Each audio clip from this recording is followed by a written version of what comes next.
जाते, कोई बुलाने वाला, कोई बुलाने वाला, आधे नाम पे आ जाते हो, कोई बुलाने वाला, कोई बुलाने वाला। बिक जाते हैं राम कोई हो, मोल चुकाने वाला, मोल चुकाने वाला।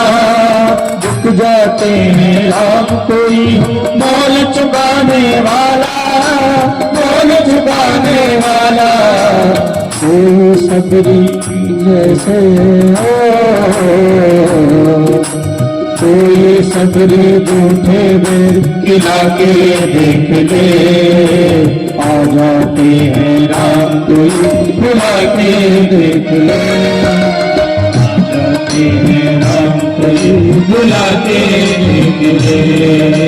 राम नाम तुम्हें का हो, कोई जाके देख ले, राम नाम तुम्हें का है, कोई जाके देख ले, आ जाते हैं राम कोई बुला के देख ले, आ जाते हैं राम कोई बुला के देख ले।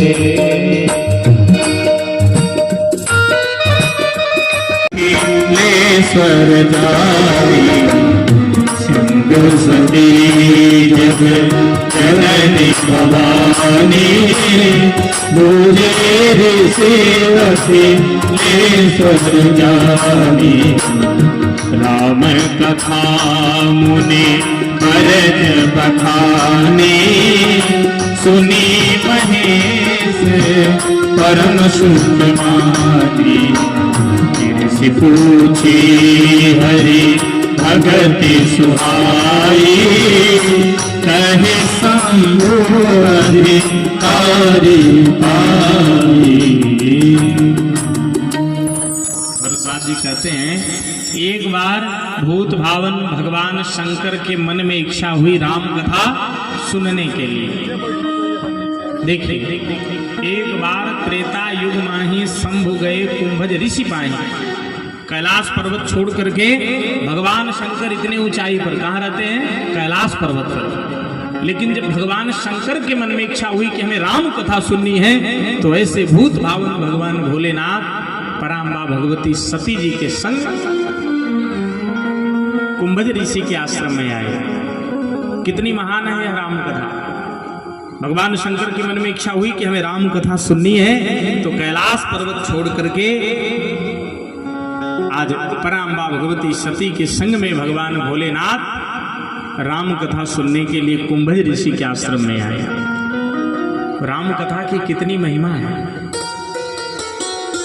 अकेले नहीं, भगवती सती के संग, पत्नी के संग कथा सुनने के लिए आए। कहीं भी कथा हो ना, सत्संग हो, तो हमें अकेले नहीं जाना चाहिए। अगर पति हो घर में तो हमें उन्हें अपने संग लेकर कथा सुनने के लिए जाना चाहिए। ये मैं नहीं कह रहा हूँ, भगवान भोलेनाथ कह रहे हैं। संग सती जग जननी भवानी। भगवान शंकर पराम्बा भगवती सती जी के संग में कथा सुनने के लिए आए। आजकल पुरुषों के पास समय नहीं रहता है, माताएं ही सबसे ज्यादा सत्संग, कथा, भागवत इत्यादि में मन लगाती हैं। और कई पुरुषों का मन नहीं लगता तो माताएं जबरदस्ती लेकर के आती हैं। लाना भी चाहिए।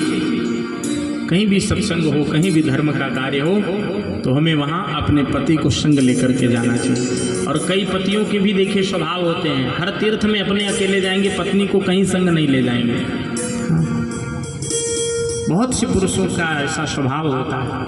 लेकिन जब पति और पत्नी दोनों मिल करके सत्संग करते हैं ना, तो गृहस्थ जीवन बड़े आनंद पूर्वक बीतता है। गृहस्थ जीवन में पति और पत्नी का जो सामंजस्य है वह बड़ा महत्वपूर्ण होता है। और गृहस्थ जीवन तब और आनंदमय बीतता है जब पति और पत्नी दोनों मिलकर के धर्म का कार्य करें, सत्संग करें, यज्ञ भगवान का पूजन करें, हवन करें, परिक्रमा करें, तो गृहस्थ जीवन में बड़ा आनंद आता है। भगवान शंकर सती जी को संग लिए और लेकर के महात्मा जी के आश्रम में कथा सुनने के लिए आए। महात्मा जी बड़े प्रसन्न हुए कि स्वयं भगवान भोलेनाथ कथा सुनने के लिए आए हैं, तो हमारी वाणी पवित्र हो जाएगी। भगवान के गुणानुवादों को गाने मात्र से हमारी वाणी पवित्र होती है। और शंकर जी जैसे श्रोता अगर आ जाएं और ऐसे महान श्रोता भूत भावन भगवान भोलेनाथ को भगवान की कथा सुनाई जाए तो ये तो जीवन का परम सौभाग्य है। जब महात्मा जी के आश्रम में भोलेनाथ सती जी के संग में कथा सुनने के लिए आए तो महात्मा जी तो बड़े प्रसन्न हुए। महात्मा जी ने, कुंभज ऋषि ने भगवान शंकर की पूजा की, आसन पर बिठाया और बिठाने के बाद पूजन किया। सती जी ने सोचा कि इन्हें देखो,